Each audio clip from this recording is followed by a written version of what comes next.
Right now, I'm challenging myself to see if I can make teams, but without further ado, let's move on. Alright everybody, welcome back to another video, and in today's video we are going to be going over just about every Pokemon that I could not fit onto a team for the 128 teams challenge. Not just a quick refresher, but 128 teams was done using the Regulation H format, which means that you could use every Pokemon that was in Scarlet and Violet except for legendaries, paradoxes, and mythical Pokemon. So using the Regulation H format, there was a lot more room for more kinds of strategies, albeit some of them worked better than others, but there were more kinds of strategies that I wanted to showcase. However, even with the bar pretty low for Pokemon wanting to join onto a team in order to show what they had, there were some Pokemon that I could just not manage to fit on a team, so we're going to go over those here.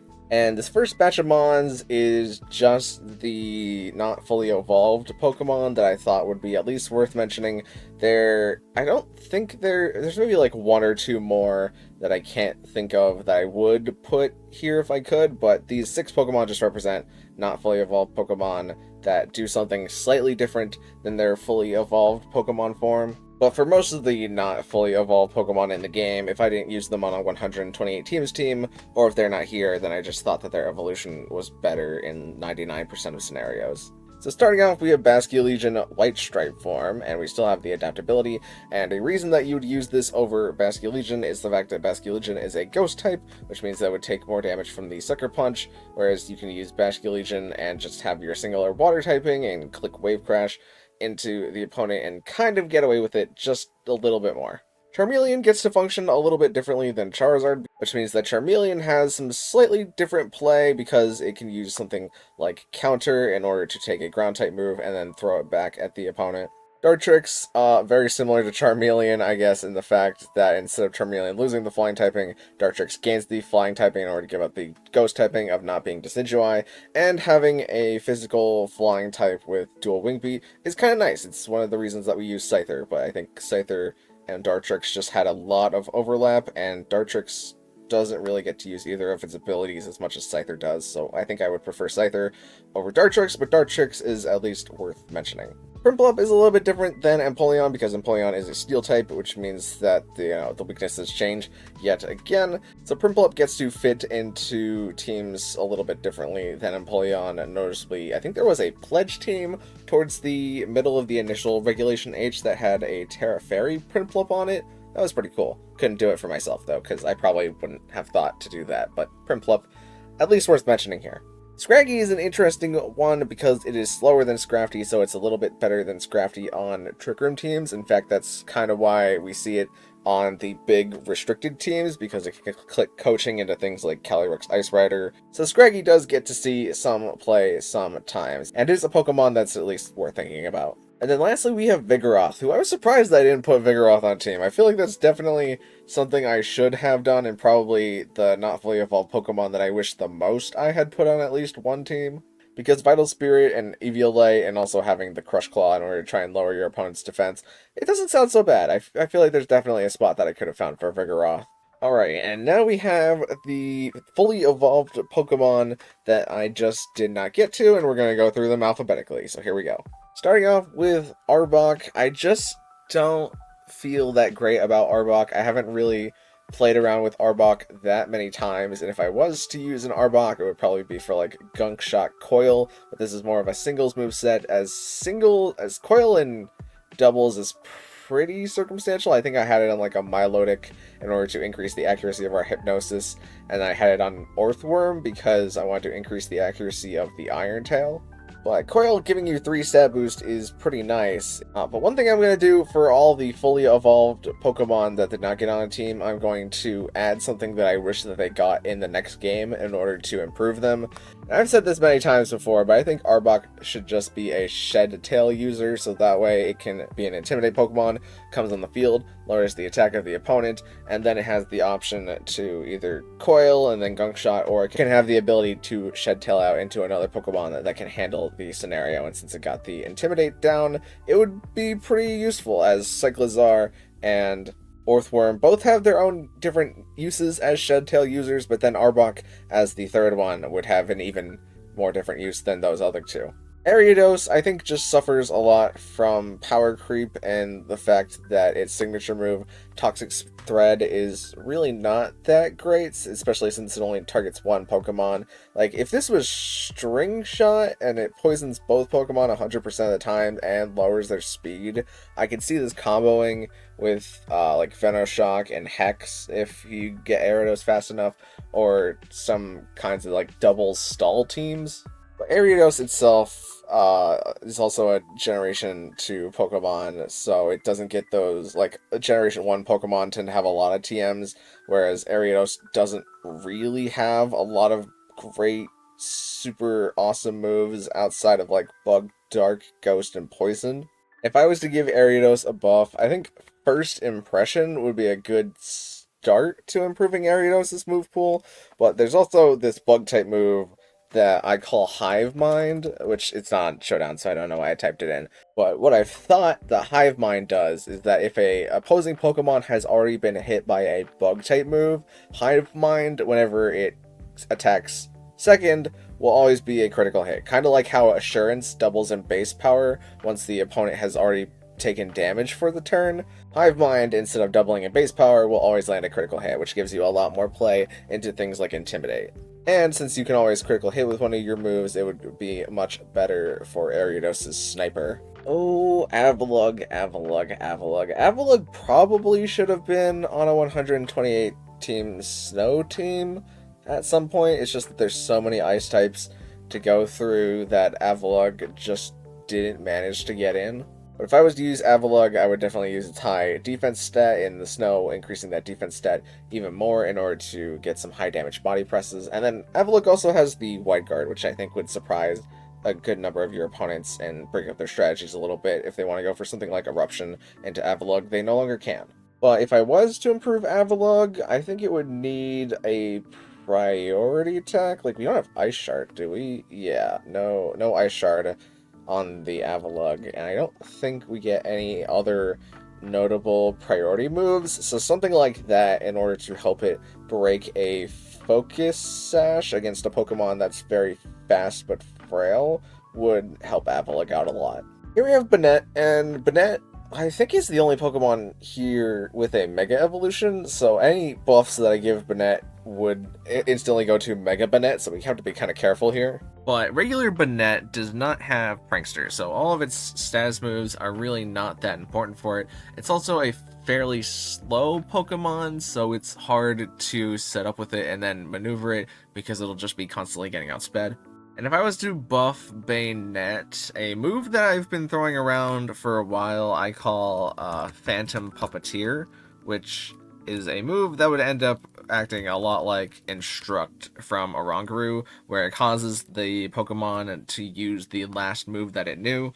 So this would also combo with Mega Banette, because then it would use the priority Instruct into yourself, which would be pretty powerful, at least given the right setup, but it would be practically useless in singles, and in doubles you would just have to do something like fake out the partner for Banette and then take the Banette out, which doesn't sound too bad. I guess Mega Banette can still Will-O-Wisp into you and all of that jazz. But I think there's a good likelihood that Mega Banette gets a little bit power crept in the future, and since you're going to use your Mega on it, I'm not too concerned about giving it Instruct. Especially for base Banette. Base Banette with Instruct gets a nice little niche to sit with that is not too crazy. Because if we compare Banette and Oranguru, Oranguru tends to run Inner Focus, so it's immune to Fake Out anyways, and Oranguru has only one weakness, which is Dark, but Banette has two weaknesses, which is Ghost and Dark. And Banette, I mean, I don't know Oranguru's bulk off the top of my head, but I imagine Banette is a little bit more frail than Oranguru is. Alright, here we've got Cacturne, and Cacturne is a Sandveilmon with Grass Dark, so it's already very unique because of that. It's just that I never felt comfortable with putting Cacturne on a Sand team, because if I was running Sand, that means I either had Hippowdon or Tyranitar, and if I had Tyranitar, then that means that I was already double dipping on Dark types, and that can still work for sure. It's just that Cacturne like, let's compare Cacturne and Garchomp. Garchomp doesn't need the Sand Veil, it just kind of enjoys it sometimes over its rough skin ability when it's in the sand. Cacturne absolutely needs the sand to be up in order to do things. Whether that be it trying to set up or just playing as a support Pokemon, Cacturne really needs the sand. Also, Cacturne trying to exist in a format where Sneasler is on, like, over half of teams is not great for Cacturne being weak to both close combat and the Dire Claw. So I don't really know if I would do anything to change Cacturne. I think it's just simply not its format, and if we got a different Sand Setter in the future, I could see Cacturne being useful. So that's just what I'm going to say about him.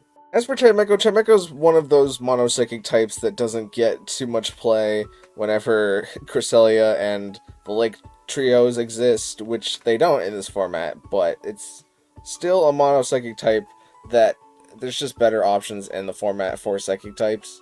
And Chimecho, over time, has gotten more moves, but it doesn't have anything super great for hitting steel types, like we have Shadow Ball here, and I feel like that's kind of it. But if we were to give Chimecho a buff, I would give it a new move that I would call Rattling Shriek. And theoretically what Rattling Shriek would do is that it would be a like 80 base power psychic type move that does super effective damage into steel types in the same way that Freeze Dry does super effective damage into water types. And since Chimecho is a sound-based Pokemon, it would be one of the very few Pokemon to actually get this move. And then if you give Chimecho like a Throat Spray and Rattling Shriek and Psychic Noise and Hyper Voice and the other sound-based moves that it gets, I think Chimecho would have a nice little spot, especially since Rattling Shriek would cause Zamazenta to have a quad weakness, which is kind of neat. Oh, and the other kind of neat thing that you can do with Chimecho is that you can entrainment levitate onto things, but even like Electros, who is already an electric type, would levitate, which would be like the most ideal scenario because you create a Pokemon with no weaknesses, has never been that great, so entrainmenting levitate onto things is not super useful. Starting off the next list, we have Cramorant, and Cramorant, its main problem is that its ability, the moves that you can use with it are only really useful in singles. Like, you can surf into a Storm Drain Mon or to proc a weakness policy, but then you're using like at least 2 water types, which is not super ideal. Like, if you're using 2 water types, you'd rather just have 2 Storm Drain Mons rather than 1 Storm Drain Mon and a Cramorant. And Dive, it's practically useless in doubles. Like, the main deal with Cramorant is that you want to get off its ability maybe 2 or 3 times in a double battle, ideally. But with the way Cramorant is now, I think you would be lucky to even get it off like 1 time. So to fix Cramorant, I propose that we just add a new move that combos with this ability, and I'm going to call this move Scoop Dive. And what Scoop Dive does is that it is a like 75 base power physical move, but Scoop Dive will activate Cramorant's ability, and then if it is already holding something in its mouth, it will throw out whatever is in there before it goes for the move, which allows you to combo with the fact that the Gulp Missile will drop the defense. If you have Cramorant on the field for long enough, I feel like a defense drop and then attacking a 75 base power physical move into your opponent is not that strong, but it would combo so much better in doubles. And I also don't think Scoop Dive would be overpowered in singles, because while Cramorant could just keep throwing a minus defense on the Pokemon as you're like trying to swap into your Cramorant counter, in order for Cramorant to get the defense drop, it would have had to have already gone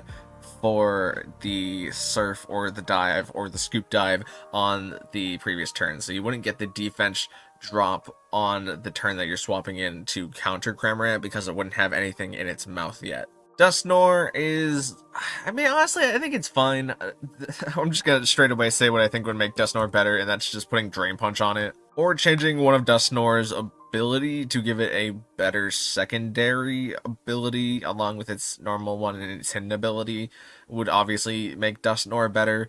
But Dusknoir is, I mean, it's not the worst thing once you give it a choice band. It's just, I don't think that this was its format to exist whenever Basculegion exist. Flareon is unfortunately the only evolution that did not get in, and the main reason for that is because Flareon's Guts is a pretty fought after spot, as you could use like Conkeldurr or Ursaluna is obviously the big one. Like if you're going to be using Guts Flareon, you might as well be using Ursaluna so that you're getting Stab on your facade. But also, Flareon can't be burned by a Flame Orb, so you have to run a Toxic Orb, which is just worse because you'll take more damage the longer you stay on the field. But if I had to buff Flareon, I would say that just giving it more physical attacks is what helps it out, because basically all the other evolutions except for like Leafeon are special, so Eevee hands them a lot of good special attacks, like Alluring Voice or Shadow Ball, and I guess Scorching Sands is... why is Scorching Sands here? But Flareon is not meant to be a special attacker, especially with the Guts. So if Flareon could get some better physical moves that could use other than Fire and Normal and Trailblaze, then I think Flareon would have a much better spot. I'm not sure what we would give it. Like, you wouldn't really give Flareon Wild Charge, because that feels like something that only Jolteon should be able to do. What about... oh, Stomping Tantrum. I think Stomping Tantrum would be fair to put on Flareon, especially since as we just saw it get Scorching Sands. What about Outrage? Outrage would be another good one, especially with Terra Dragon for good weaknesses. I could also see that working out. Floatzel is here in the bin just because there are so many Swift Swim water types that are 2 typings, whereas Floatzel only has 1. So Pokemon like Kingdra, you get to click Draco Meteor, do a lot of damage. Pokemon like Basculegion, you get to click Last Respects, do a lot of damage. Floatzel, you get to click Wave Crash, which was cool for Regulation A, because, you know, you were like the really only big Swift Swim mon, but once more of those got introduced, Floatzel unfortunately just couldn't keep up. And I don't really know what I would do to buff Floatzel. Like, I guess I would give it more of a fast support role. So maybe something where Floatzel can buff itself and its allies, like with Howl? We're putting Howl on the Floatzel. That's the adjustment. If Howl is on Floatzel, I think Floatzel sees its own little niche. Gumshoos is a Pokemon that has a really nice ability for doubles, where it can stick out in order to do double damage into a Pokemon that switches in. The problem is Gumshoos is that Route 1 2-stage normal type that just does not manage to get off the ground because it doesn't have enough stats to do so.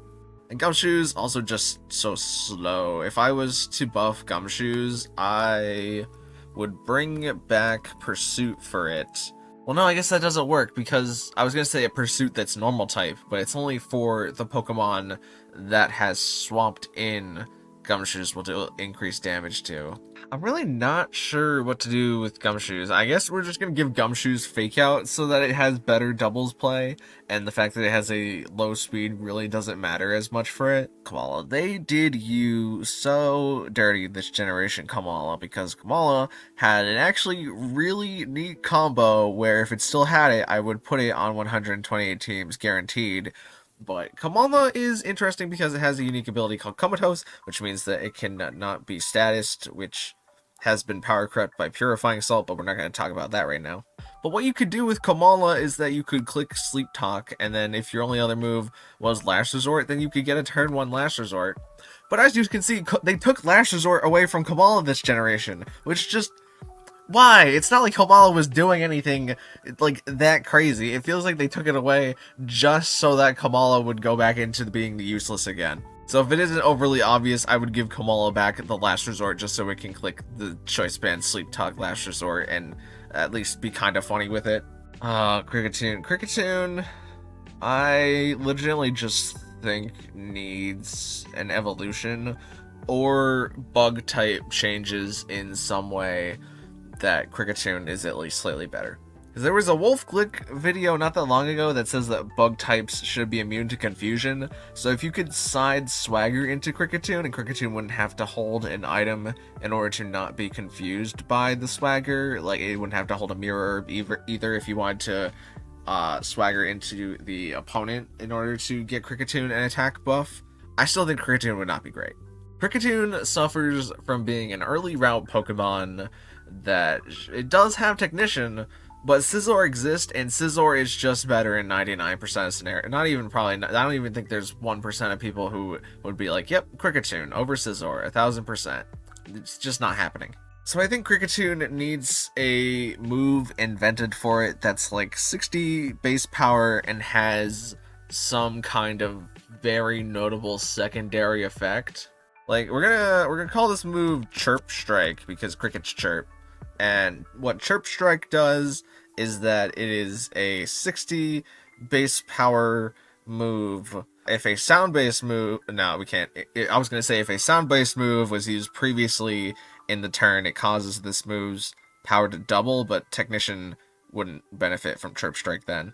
Okay, and you know what? Let's invert it. Let's say that Chirp Strike is a 60 base power bug move that once it is used will double the base power of sound based moves used for or at least 1.5 times sound based moves that are used for the rest of the turn.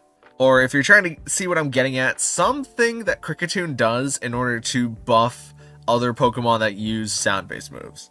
Then I could see Kricketune slotting into its own little niche, where it is a support Pokemon that combos with slightly better Pokemon, and then you don't have to run that many attacking moves on it. You can just do things like Sing, which is still not great. Kricketune needs some work. Lantern is fine for singles because it gets 2 immunity abilities. On top of being water electric, which is not a very common dual typing. Actually, who's the other water electric types? Oh, Rotom Wash. That's the other electric water type. Always my blind spot, them Rotoms. But yeah, even with the immunities on Lantern, Rotom Wash is just a better support Pokemon, which is really what you would be doing with Lantern.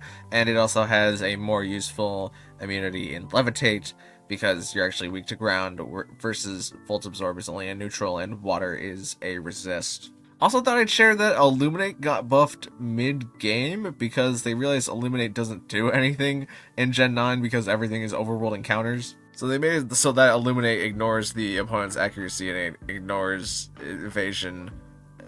Alright. If I was to buff Lantern, I feel like the most obvious answer is just like Rising Voltage, give that back, and then it can sit on electric terrain with Volt Absorb, while other electric type Pokemon also take advantage of the electric terrain, clicking things like Discharge. What about Lantern having Parabolic Charge? Alright, that's my cop-out answer, Parabolic Charge. We give Lantern Parabolic Charge now, and it works slightly differently.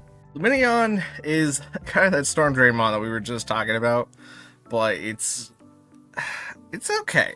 Like, I probably could have put Lumineon on a team, especially since this thing is Tailwind. So Lumineon has gotten better coverage moves, which is why I put Alluring Voice as one of the moves I think I would put on, and also Air Slash in order to counter grass types is kind of neat. If I wanted to make Lumineon better, though, I think I would give it like one more notable coverage move. Like, it doesn't really fit, but if Lumineon had like Dark Pulse, for example, it could be better.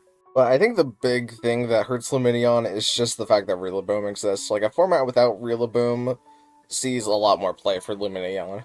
Masquerain usually has the role of, like, intimidating the opponent and then using an extremely weak Aqua Jet to side proc something, whether that be, like, weak armor, weakness policy, stored power.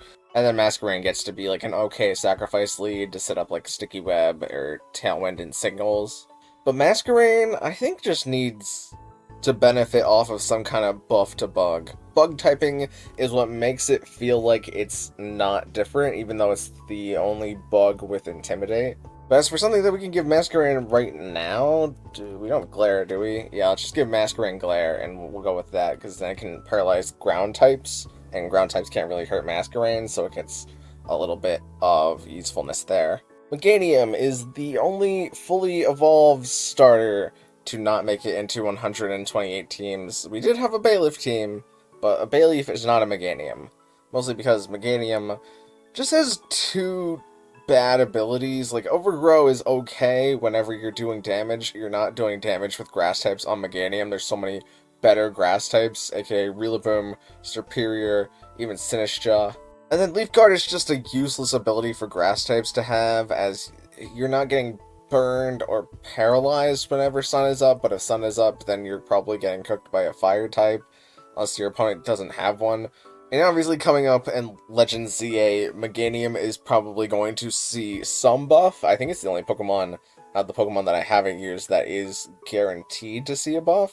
So Mega Meganium hopefully has a nice ability made for it where it can be useful. But as for changing regular Meganium, I would change Leaf Guard somehow if we were to change its moves. I mean, it's not like its moves are that bad. It's Heal Pulse and, can combo with Grass Pledge. Meganium really needs its moves to do something for it, and there's so much opportunity cost with running a Meganium over something that would just be better, like Grimmsnarl for setting your screens, or Sinistcha for... Do we have Rage Powder on... There's no way we have Rage Powder. We're going to put Rage Powder on the Meganium. That's my buff that I would give it in order to help out, because then it could also redirect status moves into itself during stun. I think that would help Meganium a lot. And lastly, we have Mightyena, who is an Intimidate Dark type. Like, we didn't have maybe one too many of those during 128 teams. But as you can see here, I was surprised that Mightyena didn't get Comeuppance, which is a Dark type copy of the move Metal Burst, which does 1.5 times the damage that you have taken that point in the turn to a Pokemon that has attacked you. And they invented Comeuppance seemingly just for Dark Dogs, as Mabosstiff has it and Houndoom has it, but Mightyena does not have it. I feel like they forgot. But just in general, there's really not a great reason to run Mightyena over Incineroar or Scrafty as a Dark Intimidator. And if I was to really, really buff Mightyena, I think it is one of the ones to deserve an evolution. Now we've got Muck. I don't want to spend too much time on Muck, just because Alolan Muck is Muck, but only weak to ground. Like, a Muck that is weak to Expanding Force is very hard to use, but Muck is also in the zone where it's like extremely stally with Stockpile and Minimize, so I don't want to give Muck anything that makes it even more stally and lets it stay on the field for longer, because I just don't really like basic Muck like at all. Like, I already can only tolerate Alolan Muck just because it's funny sometimes. Muck is not even, it's not funny. Right now, there's really not a reason to be using Noctowl over Hisui and Braviary. Like, we could compare the two, and one is a Psychic type, one is a normal type, but they're both, like, not fast birds with tinted lenses. I'm hesitant to say, like, just tidy up, but for special attackers. Oh, what about Night Days? We don't have Night Days. Maybe we just give Noctowl Night Days, and we let it use the move to maybe accuracy drop things while also always hitting everything, and then even if something resisted, then it technically doesn't resist it because tinted lens. Yeah, let's give Noctowl Night Days. Oinkologne is a Pokemon that shows that even as your generation number gets higher, you can still be a 2-stage Route 1 normal type and still not get any play. Like, Lingering Aroma is just a copy of Cofagrigus' Mummy, since Cofagrigus isn't in the game, and Mummy was never a terrific ability to begin with, and now we're putting it on a Pokemon that is just a normal type, whereas Cofagrigus was at least a ghost type, which is better, and Cofagrigus could also do more things. Oinkologne, not as many things in doubles. Make Oinkologne better for doubles. I didn't use it for Noctowl, so we're gonna use it here. We're giving Oinkologne Tidy Up, as all the routes 2-stage normal types basically did. Oricorio Power Form is just here because we use the other 3 Oricorios, and Psychic Revelation Dance is less useful than Electric Ghost and Fire Revelation Dance. This Pokemon obviously doesn't need a buff, except maybe I guess the Psychic types could use some more Pokemon to attack into, because Psychic used to be a great type, but now it's pretty low on the ranking. We get Expanding Force? Okay, the Psychic type 1 gets just Expanding Force. That is probably something that I will regret saying later on if it does actually happen, but for now, I'm using it as a cop-out answer here. I mean, what is there to really say about base Qwilfish? It's just, like, Overquill is not accessible to it, but it still gets Barb Barrage. I don't think that there is a reason that I would gravitate towards Water Poison Qwilfish, except if I was in a format where Tentacruel and Toxapex both did not exist, and there was like a Fairy Fire type that was just tearing up the competition, then sure, I would maybe gravitate towards grabbing a Qwilfish. Obviously, you know, Acupressure Mon love my acupressure mons. It's a very funny move into stored power mons. But if I was to buff specifically just Quillfish, then we're gonna give it, what's that one poison type move? Venom Drench. I would give it Venom Drench. Oh, it looks like Venom Drench isn't actually in the game anymore just because of how useless it was. Have a 1.5 to this Quillfish buff. Regularly, what Venom Drench does is that if an opponent is poisoned and you use the move into them, it will lower their attack, special attack, and speed. But now, in this new universe that I've created, Venom Drench poisons the opponent first if they are not already poisoned. Just regular poison, not toxic. But if you use Venom Drench into them again, it will lower their attack, special attack, and speed. Which means that Quillfish now has a use on doubles stall for poison types, as much as it hurts me to say it, where it can try Venom Drenching into the opponent after maybe getting off a minimize and dodging some attacks, and also having gotten down the Intimidate in order to lower the opponent's attack, and then dealing some notable damage with Bar Barrage. Like, it's not great, but 120 base power move with just base Quillfish is better than nothing. Rotom base form is here. The base form is only useful for the electric ghost typing, so that you can hex something for stab damage once you get a status move into them. But other than that, Rotom is just worse than the other Rotoms because this Rotom has a lower base stat total than the other Rotoms. So this is maybe the only one where I would just say to like buff Rotom's stats to be in line with the other ones so that you could at least use the base form to do something, but that doesn't feel like Rotom's intended purpose, so we're just not going to really buff Rotom at all. Sandslash just gets power crept by Excadrill because Excadrill has 2 types and Sandslash only has one of them, and the only thing that Sandslash can really do to stand out above Excadrill is the Crush Claw. And if we were to buff Sandslash, I would say give it something sort of like Ceaseless Edge, but for ground types where it can set the spikes after attacking, but then it also gets it still has the Drill Run, sure, which is nice, but the option to go for maybe an entrance hazard move with Sandslash would be pretty busted for singles. Singles would absolutely hate this, but I'm thinking about doubles right now for Sandslash. So Viper is in a similar state to Arbok, but whereas Arbok had Intimidate, Viper has the Shed Skin and Infiltrator, which are both okay-ish abilities, but Viper just kind of struggles to do anything unique in the realm of poison types. Like, Viper has a pretty good amount of coverage, like Psychic Fangs, Knockoff, X-Scissor, Breaking Swipe, Final Gambit even on Viper. Like, Viper has a lot of stuff that it can do, but it's never just something that stood out to me. I really wish I could look over Viper a little bit more, but for now, we're going to give it a poison type move that heals itself like Drain Punch. And we're going to call this new poison move Drain Fang, which sounds really creative. Oh, Spite Ups. I like Spite Ups. Let me put that out there.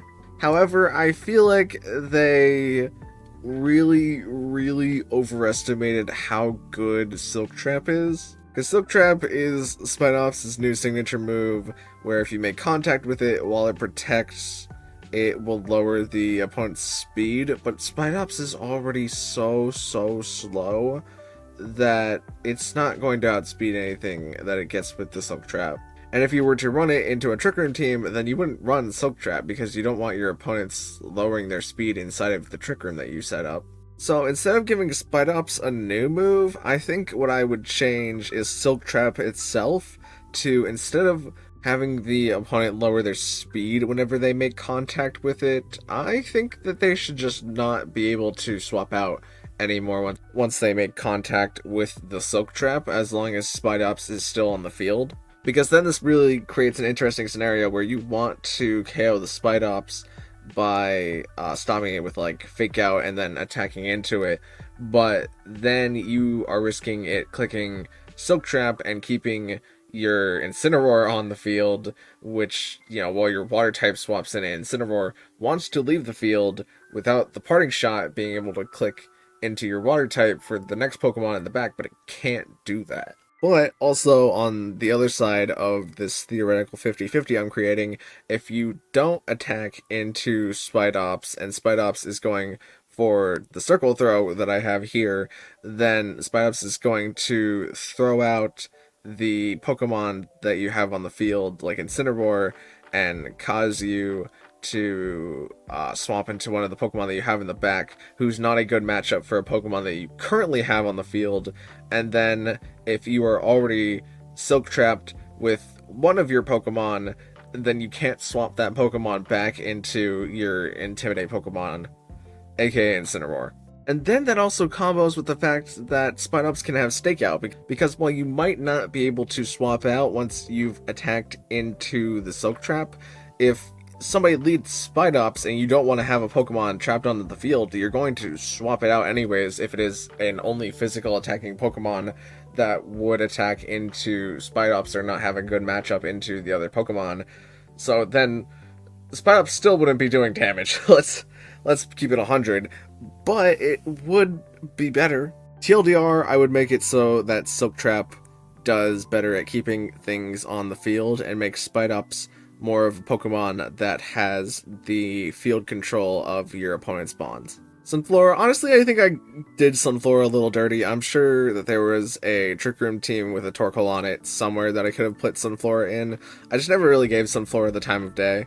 Like, I totally honestly think Sunflora just deserves an evolution, but it's not like it's doing bad for itself as it currently is right now. Like, Solar Beam and Weather Ball is a pretty good combo whenever your Weather Ball is Fire Weather Ball. And then the fact that you're slow and that you have Solar Power as an ability means that you do hit decently hard with your special attacks. Like, we even got Earth Power on the Sunflora, we got Dazzling Gleam on the Sunflora, we have... Okay, that's kind of it. But I think like a one more coverage move on the Sunflora definitely wouldn't hurt anything. Oh, actually, I just remembered that there was a very specific move that I have for Sunflora that I would use to buff it. And this move I invented is called Sunny Beam. And what Sunny Beam does is that it would be a grass type move that's like 70 base power. But whenever Sunflora uses it into a target successfully, it extends the duration of Sunny Day by one more turn. Or maybe 2 more turns, because 1 more turn feels kind of useless. 2 more turns would be interesting. But then Sunflora becomes like a pseudo weather setter as long as the sun has been set up at least one time and the opponent just can't cancel it by swapping in their own weather. But I think this ability to extend the weather that Sunflora really likes and wants to continue using, especially if it was on a Trick Room team where you set Sun initially and then Trick Room runs out and then your Trick Room mons get wiped, but your Sun is still lasting because Sunflora put in the work with Sunny Beam during the Trick Room turns. You can now bring in your Chlorophyll mons in the back who, you know, enjoy being fast. I think this would really, really give Sunflora an interesting little competitive niche. Okay, Swallow is big, tanky, poison type. It differs itself from Muck in my mind, even though it probably shouldn't. Like, Swallow has this kind of weird thing where it's supposed to be like the stockpile Pokemon. I don't think I brought this up anywhere, but Stockpile, Swallow, and what's the other one called?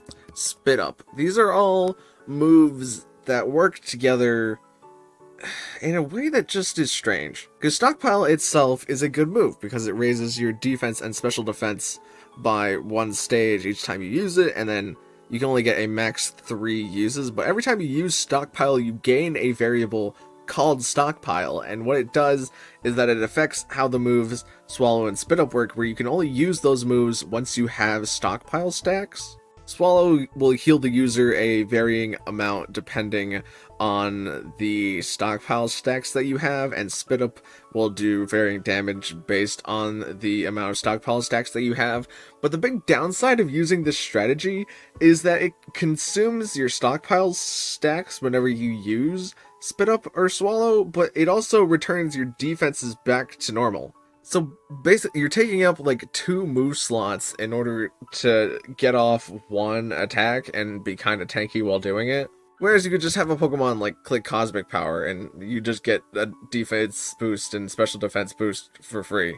So it would really not surprise me if in the future they got rid of those 3 moves, because they are just super useless. I don't know how they haven't gotten rid of them yet. But this kind of comes into where I would buff Swalot, as Swalot seems to want to have pivoted into being a berry Pokemon, as it has always had the gluttony, but it also has the stuffed cheeks in order to increase its defense once it eats a berry. Ignore that second U. So if we're going to pivot Swalot into being a tanky poison type Greedent, pretty much, then I think Swalot should get Recycle so that it can recycle the berry. And then once it gets up its defense boost by eating berries with either the Stuffed Cheeks or clicking Acid Armor, then you can do damage with Body Press on Swalot, and it has its own little niche being a poison type Greedent. Now, I love my Sheer Force Mons, but my goodness, is it hard to justify using Sheer Force with Tauros, especially since they introduced this new signature move for it to have in Raging Bull, which wouldn't work with Sheer Force. And the Sheer Force moves that Tauros has is like Body Slam and then Iron Head, and then just general not great attacking moves on the physical side. But it is a Gen 1 normal type, so it gets a bunch of TMs that probably shouldn't, like Blizzard and Flamethrower and stuff like that. And I'm also hesitant to give Tauros a buff because it is an Anger Point Mon.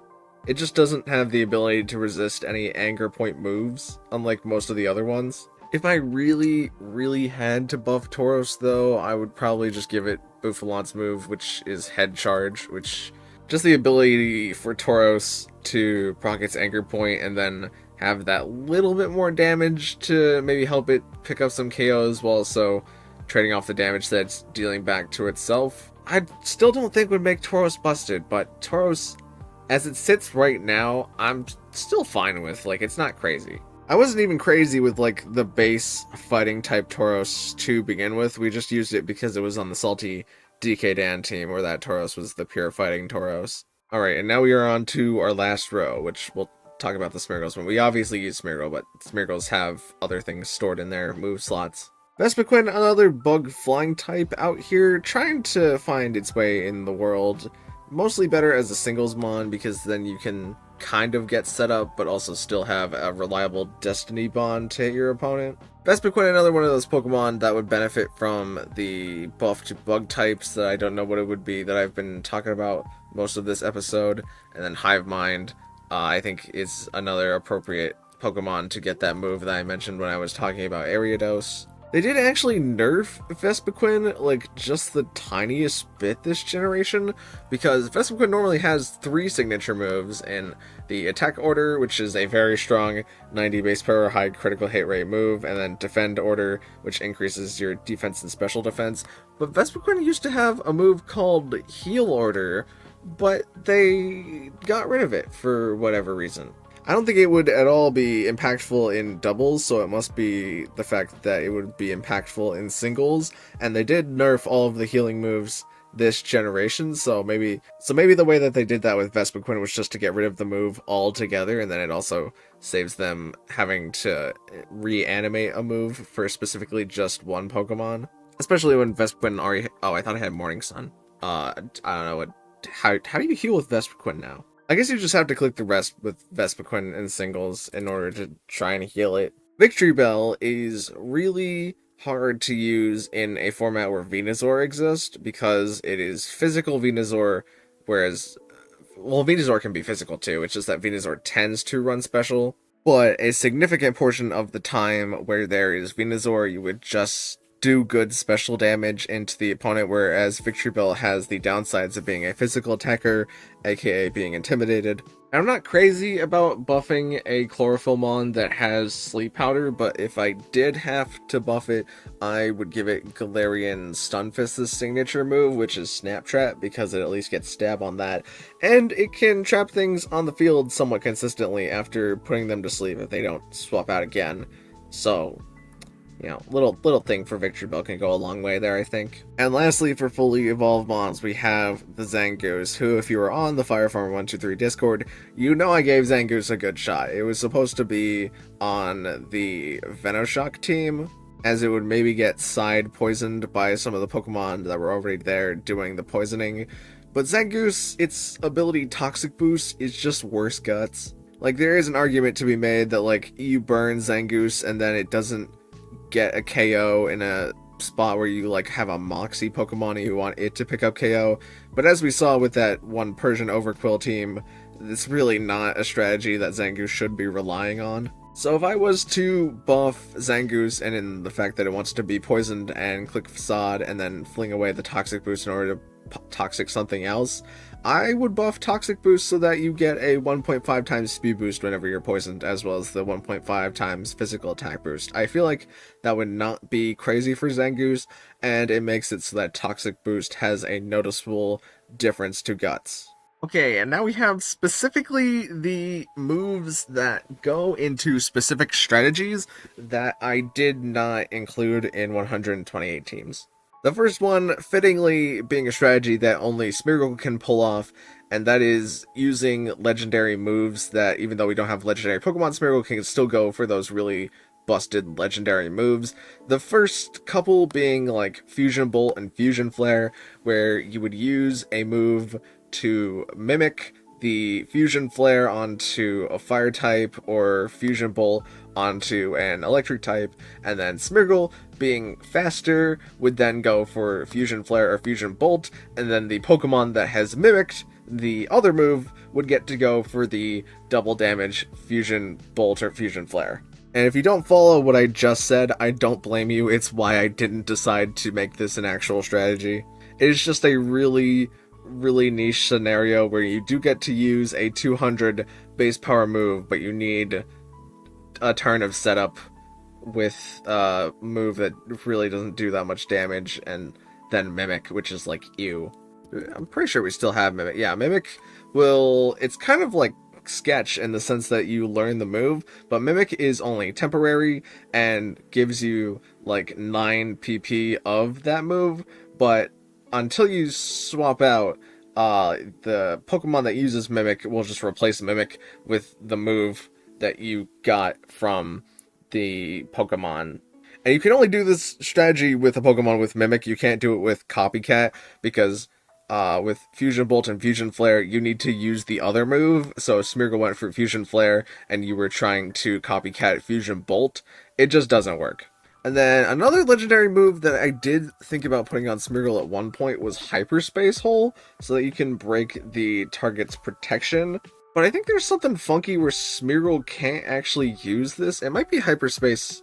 it's Hyperspace Fury that Smeargle can't use. Maybe Hyperspace Hole would be funny to use against an opponent in Regulation H, but I wish I thought of it, because then we could break their protection and hit them with Smeargle. But nearly every other legendary move, and mythical move for that matter, other than the Hyperspace Hole and Fusion Bolt, Fusion Flare, are really not worth using on Smeargle, because Smeargle doesn't have the offensive stats to use the moves, even though the moves are really strong. Like, even if you have Electro Drift on Smeargle, coming off of Smeargle, you're probably not KOing Basculegion without the help of like Terra Electric or something like that. And while that would still be a really funny move, I just didn't have any spots where I wanted to run a Smeargle with offensive legendary moves, but maybe you could figure something out. And then the other move that I don't think we used during 120 teams is the Reflect type, where you become the same type as your target, which can be a really powerful move if you Reflect type fire, a grass, or a water type. Then you resist your own type, and if you're a fire type, you can't be burned, and if you're a grass type, then you can't be affected by powder moves. But Reflect type is just on so few Pokemon. Like, maybe we should have given a Reflect type to like Noctowl as one of the buffs that it should have gotten.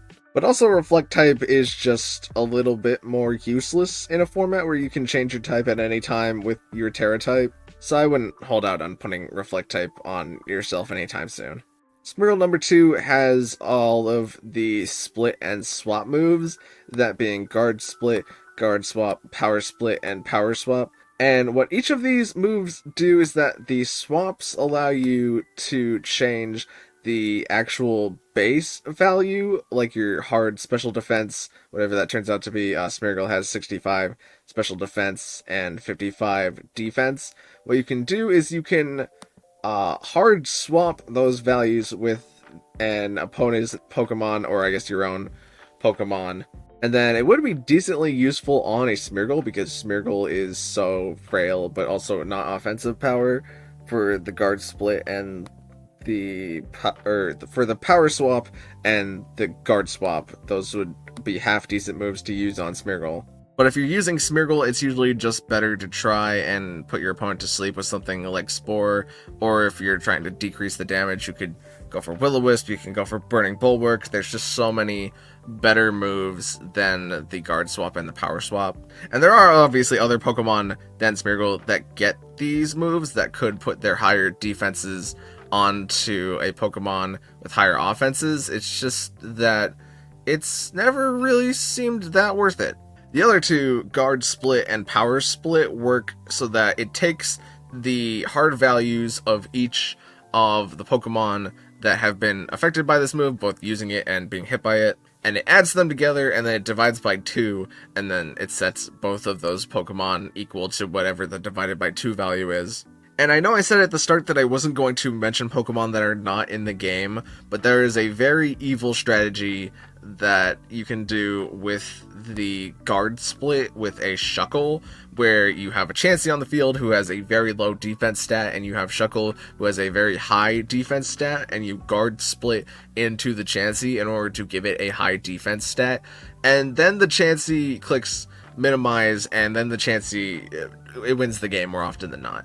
Like, once the Chansey's in a spot where you can just click Seismic Toss and Toxic into the opponent with its high defense stat that is supposed to be its Achilles heel actually being pretty high, especially higher with the EVLA item, Chansey ends up being an absolute beast. And Chansey Shuckle, I personally have never been Chansey Shuckled, but I have seen people get Chansey Shuckled, and it's not great. And lastly, this Smeargle has the other 2 rooms other than Trick Room. Of course, obviously Trick Room, really great, causes you to invert the turn order by making slow Pokemon fast and fast Pokemon slow.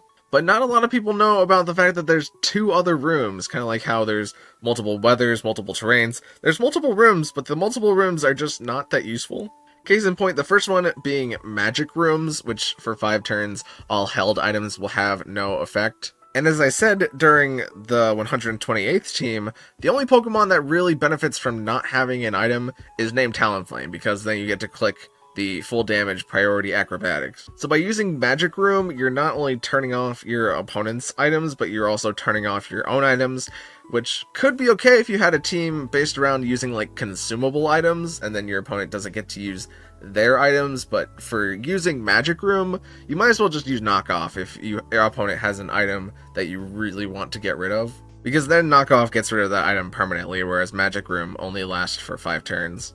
And then Weather Room is interesting because it causes the defense and special defense stats of all the Pokemon in the room to swap. So as we just talked about, Chansey has a really low defense stat, but when Wonder Room is up, it would have a really low special defense stat. And it could be kind of neat if you had a really strong special attacker on the field, and then there's like a special tank Pokemon that comes in with an Assault Vest, and it's like, well, the game's kind of over because you can't attack into the special tank anymore. You go for Wonder Room, and then now you get to attack their weaker physical defense. But the bad thing with this is that Wonder Room, like all the rooms, or at least I'm pretty sure like all the rooms, is negative. Wait, is Wonder Room not negative priority on like Trick Room? Trick Room only says that it goes last, but Wonder Room and Magic Room seem to not go last. Alright, so the jury is still out on whether or not Wonder Room and Magic Room are negative priority. It said that only in Generation 5, Wonder Room is -7 priority. But getting back on track, the main downside of using Wonder Room is that to use it effectively, you have to use Pokemon that have roughly the same defense or special defense. Otherwise, the same weakness of using the Wonder Room for your opponent also applies to you. And now it's probably a little bit more obvious why Trick Room stands out, is because you can run an entire team of low-speed Pokemon and still benefit from the Trick Room, whereas your opponent will have high-speed Pokemon, so you basically always benefit as long as you get the Trick Room up. Whereas with Magic Room and Wonder Room, they feel a lot more like double-edged swords.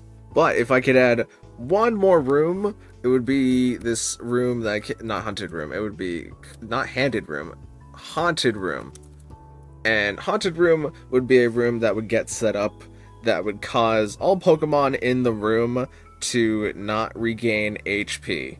And the only exception to this move would be Pain Split, because Pain Split doesn't create new HP, it just evens out HP that already exists. So if you already have a very offensive team of Pokemon that like to do damage but are just fast and frail and don't really have a use for long-term sustainability, you can go for Haunted Room, and then things like Drain Punch or Hospitality, Sinistcha switching in won't heal your opponent, so it'll be a lot easier to be offensive into them.